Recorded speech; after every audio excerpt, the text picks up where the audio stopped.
All right, our next guest, where do I start with this guy? I've known him for over 10 years, and in that time he has been well and truly on the grind. 6 times New Zealand's strongest man, world's strongest man finalist, and arguably the best strongman athlete ever to come out of the Southern Hemisphere. Mathew Ragg, welcome to the show.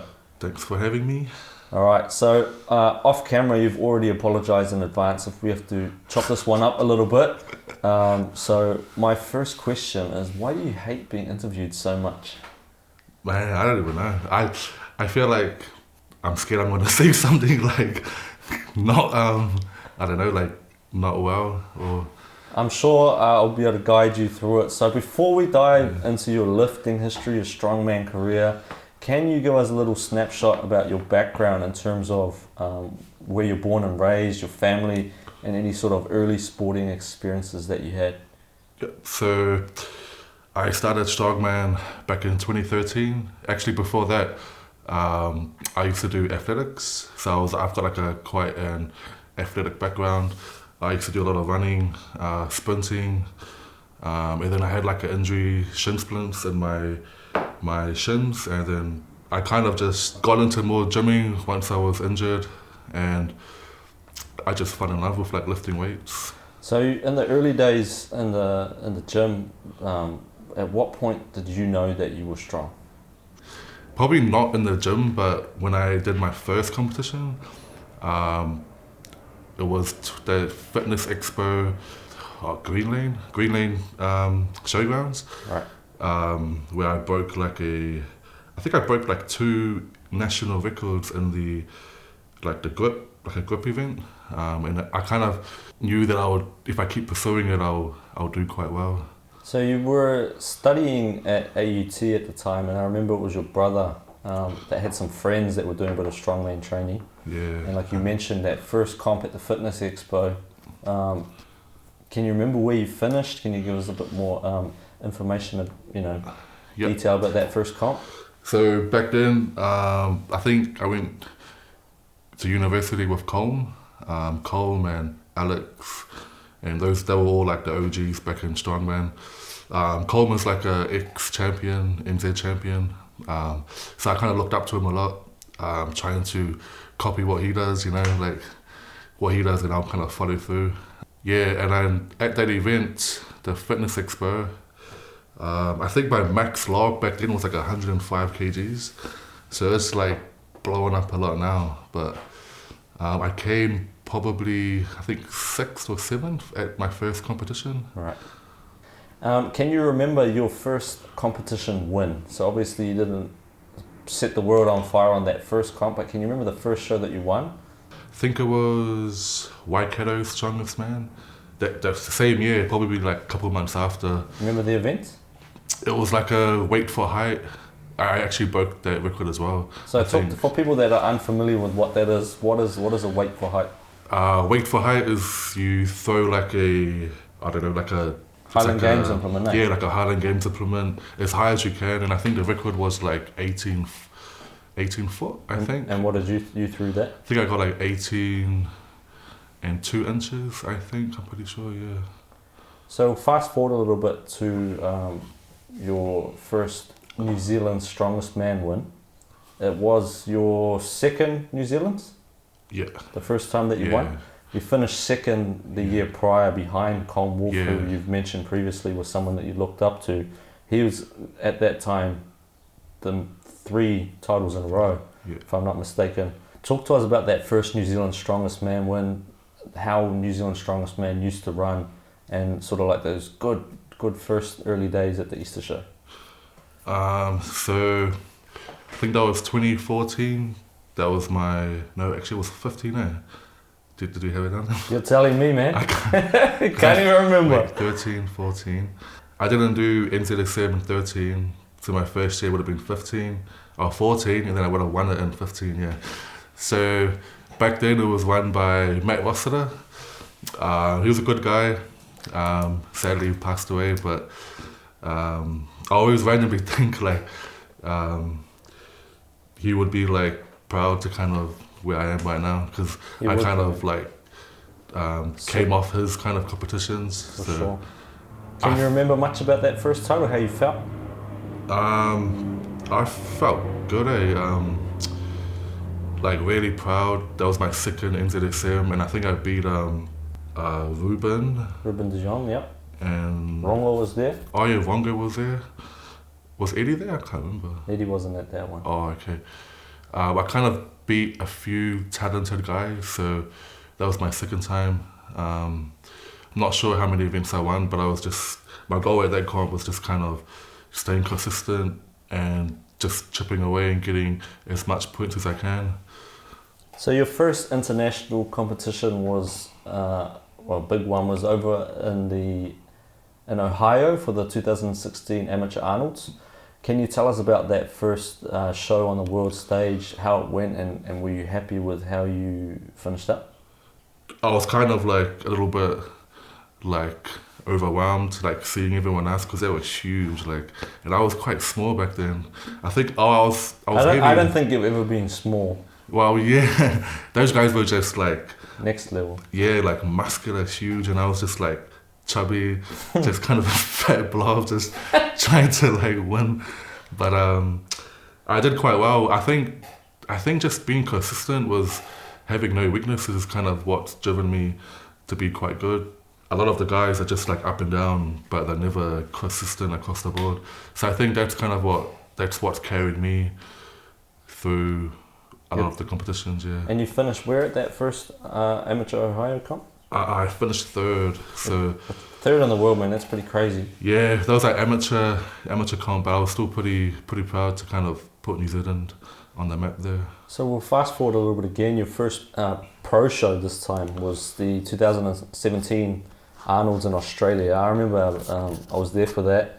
You weren't particularly happy with how you placed at the time, your result. I remember you finished around 7th, 8th. From memory, it wasn't great. Talk to us about that first Arnold Australia in terms of the prep and the competition day itself.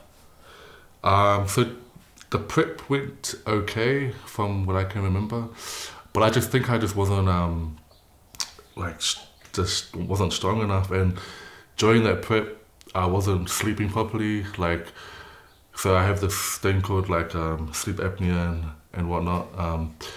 But I always like wake up in my sleeps, like gasping for air. So like my training was so like horrible back then, which kind of showed on the competition as well. Yeah, I wasn't happy. Since that though, you've come a long way, and now you've won the title of New Zealand's strongest man a total of 6 times, which is more than any other Kiwi athlete, by a long stretch at this point. Do any of them sort of stand out as the most enjoyable or difficult? Like, is there any of them that you'd single out? I do miss the competitions back at the Easter show, just because it was like in front of like a big crowd. Those were kind of like the good NZSM days. It's kind of hard now though with like coming back after COVID, how everything kind of just. So I think that's when we lost that's kind of when it started going downhill with Strongman here. And it's kind of coming back up. But I would say in like 2017 were kind of like my glory day. Yeah, I enjoyed NZSM just because of the crowd and all that, yeah. I know back when we used to train, we used to joke about you doing, being 10x. Is 10 New Zealand strongest man title still the goal? Yeah, I actually remember telling you like I want to win NZSM 10 times. And it's kind of weird because it seems to kind of been following itself through. I definitely have like 4 or 5 more years left in me, definitely.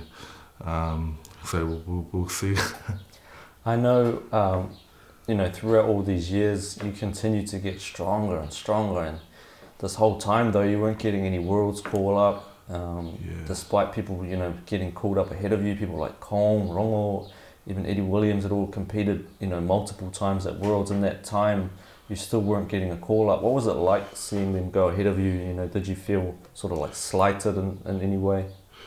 It was a bit frustrating, but like when I look back at it now, I feel like it was kind of like my own fault, because I was just kind of like focusing more on like NZSM. I thought like winning NZSM would kind of get me attention, but it wasn't. So I kind of had to like bite the bullet and just go compete at OSG. Ever since then, it's kind of just like blowing up. Like I've been getting all these invites. So we'll talk about OSG soon, but there's a couple more things I wanted to touch on first. So if we fast forward, from one of the competitions we talked about to March of 2020, you're training hard for the Arnold Australia Pro Show. Yep. You're the strongest you've ever been, and then a week out, what happened? Yeah, so man, I was training real hard for that. I think I was like the strongest I've ever been. Training for the 2020 Arnold Pro Australia. So a week before the comp, COVID happened. So we kind of it got cancelled pretty much. I think that Arnold and the one in America, I'm not sure, but the one in Australia got cancelled, and then I was like, I was gutted, like. So I was ready, man. I actually feel like I would have won it. Either won it or did something huge, and then... Because you've been doing huge numbers in training, like you hit a 200 strict log. Yeah. So obviously when everything got cancelled, like you said, we went to a level 4 lockdown. How were you feeling? Just kind of depressed. Depressed, eh? Yeah, I was really depressed, man. You'd seriously considered quitting for a while. Yeah, so following that year, maybe like at the end of 2020, going into 21, I was like so close to quitting. And what made you decide to keep, pursuing strongman as your passion? I kind of like, because like I've been doing it for 10 years now, so I was kind of thinking, man, like if I quit now, I'll never know what could have been. So, and this is kind of where I am now. So I'm kind of happy I didn't quit. So, what you mentioned, a few minutes back, OSG in November of last year, you did pretty well. Talk to us about how you placed, but also how you prepared for that event. Were you happy with that placing? I know you set very high expectations for yourself for that comp. So I think I actually ended up getting a new coach probably like the year before, and why the switch? Just because, man, like training myself, it just takes a lot of stress off me, and then obviously he would bring up my weaknesses and tell me to do stuff that I don't want to do. So. And your coaches? Shane German from MXT Systems. Shout out Shane. So, Like I said, you finished in the top 3 at OSG. You did pretty well across the board. You might even be able to do better, because I remember you lost quite a few points on an event. Talk to us about what happened there in terms of that event and your hydration and stuff going into that. So OSG is kind of that year that I competed in. Training was going well. I think because I was like, when I flew over, I kind of wasn't eating properly. I kind of just binge eating, not drinking enough water. And it costed me a little bit on the first event, where I thought I would do better, which was the Viking press. After that event, I kind of like messaged Shane, and I was like, fuck, I was like kind of annoyed, and then he just told me to drink fucking heaps of water, and then as soon as I did that, I felt so good after that. And then you went on to dominate the next events, really, eh? Yeah, it's weird because I think in the finals events, I wasn't as happy with my performance. Like, it was weird, like the dumbbell, I only got up to 100 kgs, and I know I can do 110. The car walk, I dropped the car walk because I didn't get the height right. So when I was walking off the car walk, all the wheels were like banging off each other, and I ended up dropping it, which costed me a lot of time. So I know I could have did so much better than what I did at OSG. But after that top 3 at OSG, you finally get the call up, for the one that you've been dreaming about for years, the World's Strongest Man, 2023 over in the US. Tell us what that experience was like in terms of finally getting that call up, and the event itself, and maybe even a bit about how the competition format runs, and how it's television production first and foremost, how it compares with, say, a regular competition. It's funny because I still remember when I got the email. Like, I opened it and I was like, I forgot what the email said. It was like 2023 World's Strongest Man invite. And I was like shocked. Like I was just like, I was looking at it and I was just staring at it for ages. And then I opened it and I was like reading off it, yeah. But it was good. That was like 10 years in the making, waiting for that one. Yeah. So touch on, like I said, the format of the show. It's a little bit different from how a regular show is. Yeah, it's a lot different. I mean, World's Strongest Man is kind of like dragged out a bit. So you can literally like eat in between events and just chill, relax. Compared to, say, a local comp where everything's kind of just squeezed into like a 6 hour, like 4 events in like 6 hours, 4 hours or whatnot. I know you felt obviously very confident going in. You were working hard to bring up, some of your weaknesses like front carries and things like that. Talk to us a bit about your result. Were you happy with how you placed? I know you set very high expectations for yourself. Yeah, so I always tend to kind of set my expectations quite high, even though I don't know, like I want to be like the best in the world. My goal going in was to make it to the finals, and that's like the only thing I was like thinking about at the time was making it to the finals.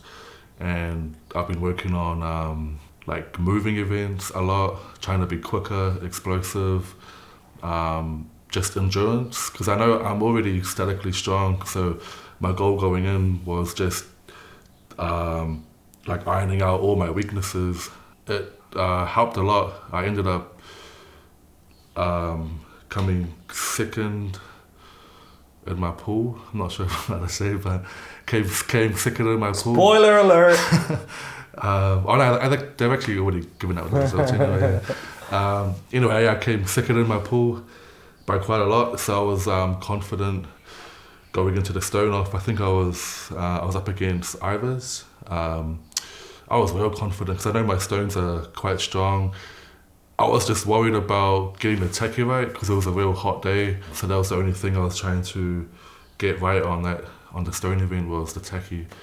But it turned out to be in my favour.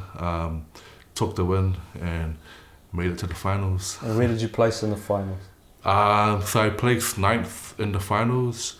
It's weird because a lot of people would be happy they made it to the finals, but I was like kind of disappointed. Felt like you could have done better. Yeah, man. I honestly I always think about what I could have done better, and then there were so many things I made mistakes in, and I suppose that just gives you more fuel to come. Yeah, so I was kind of using that fuel for Giants Live to show what I can actually do, because I was just I wasn't happy. I know I can do way better than 9th at Worlds. Yeah. So you touched on it now. So obviously after the Worlds, some opportunities have presented themselves, and obviously one of those is getting a call up to do your first Giants Live show over in the UK. Can you let us know a bit about where that show was and what that experience was like in terms of competing in front of a packed out stadium, thousands of fans? Probably never experienced anything like that before. Yeah.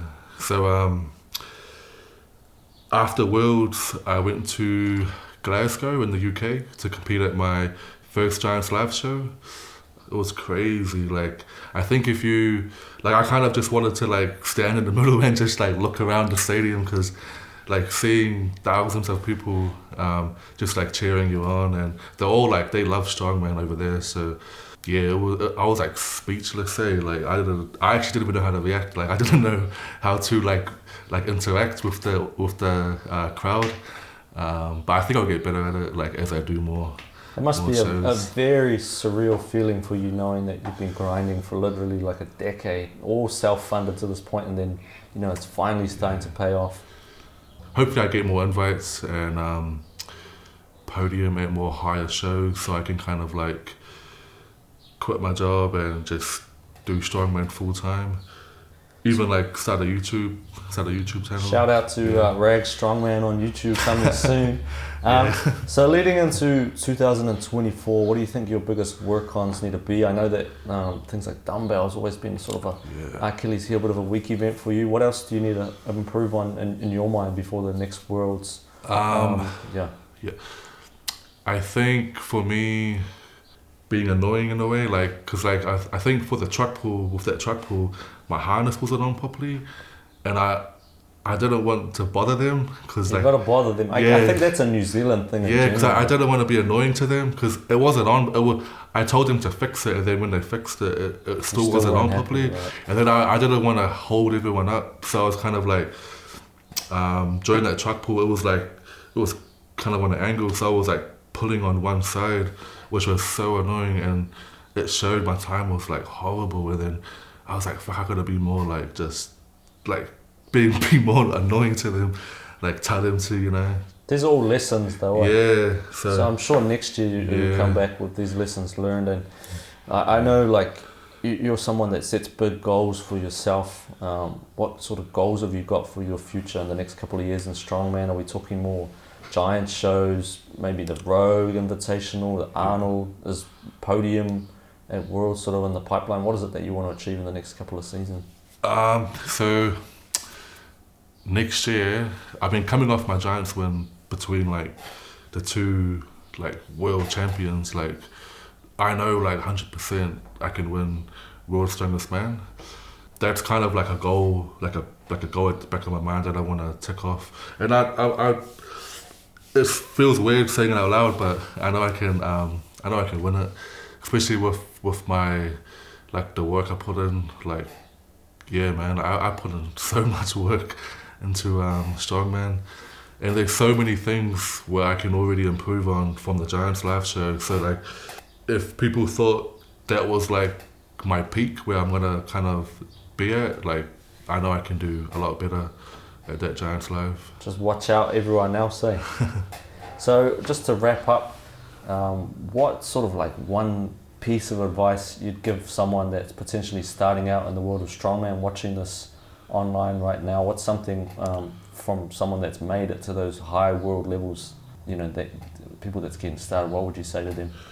I always tell people to like just compete frequently. Don't like hold off and wait until you think you're ready. Just like do as many competitions as you can throughout the calendar year. Just gain like as much experience as you can, and that will just carry over like for the years to come when you are ready. And when you are ready, then go overseas and compete. I just want to say, like, when we first said we were going to bring the show back for a second season, one of the guests that a lot of people were interested to hear from, especially your recent successes, was you. So I just want to say good luck for the upcoming Strongman season 2024. Congratulations on everything that you've achieved so far, and I'm sure that will be good to get you back on after Worlds again next year. Thanks so much. Thank you. All right, before we let you go, we are going into our quick fire round. The aim of this is 10 questions. We're going to answer them as quickly as we can, so people that are watching, Strongman fans, Matt Ragg fans all around the world, get to know a little bit more about you. So question number one, let's start off with an easy one. Log press or deadlift? Deadlift. Last song you listened to? Drake. More specific. First person shooter mode. First person shooter off the new album. Yeah. 3 essentials in your gym bag? Sleeves, wraps and a belt. Go-to cheat meal? Ooh, Chinese food. Favorite strongman? Thor. Late night or early morning person? Late night. You sleep by grind, eh? Yeah. That's Matt's favorite. What's the longest you've ever trained for in one session? Fuck, like 6 hours. 6 hours. Yeah, man. Lifetime goal lifts, deadlift, log press? 505 deadlift and 220 plus log. And last one. Besides yourself, who is the best active strongman in New Zealand right now? Active strongman? Right now. Me? Besides yourself. Fuck. Tiano.